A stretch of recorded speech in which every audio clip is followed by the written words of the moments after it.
Bienvenue à l'atelier pompage IIR.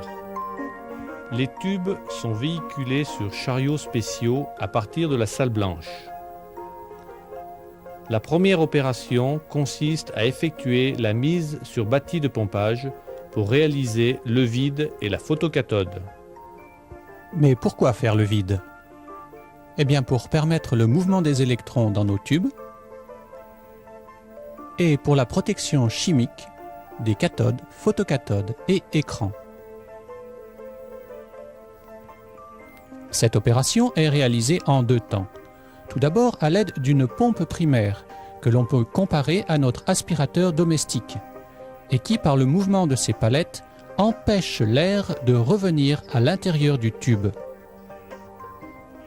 Et d'une pompe secondaire qui prend le relais pour permettre d'atteindre un vide compatible avec le fonctionnement de nos tubes.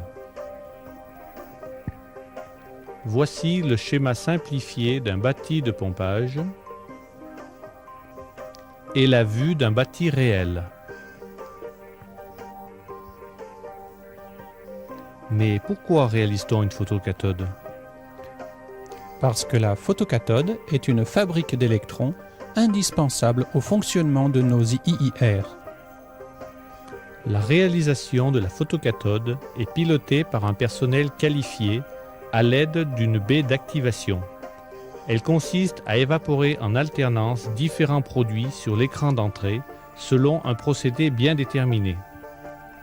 Ces produits sont contenus dans des nacelles appelées générateurs qui sont chauffés par un courant électrique piloté par les opérateurs. Le contrôle de l'évaporation est suivi en permanence pendant le process à l'aide d'un appareil de mesure. Mais une fois la photocathode terminée, comment libérer le tube du bâti tout en conservant le vide?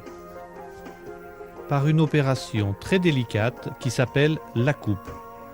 Elle nécessite de la part de l'opérateur une grande dextérité et consiste à couper le quezeau sous vide en évitant toute entrée d'air.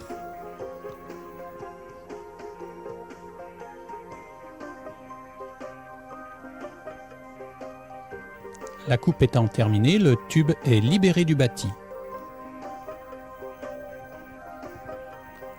La pose de quelques protections et un contrôle visuel de la coupe sont effectués avant l'expédition au secteur essai.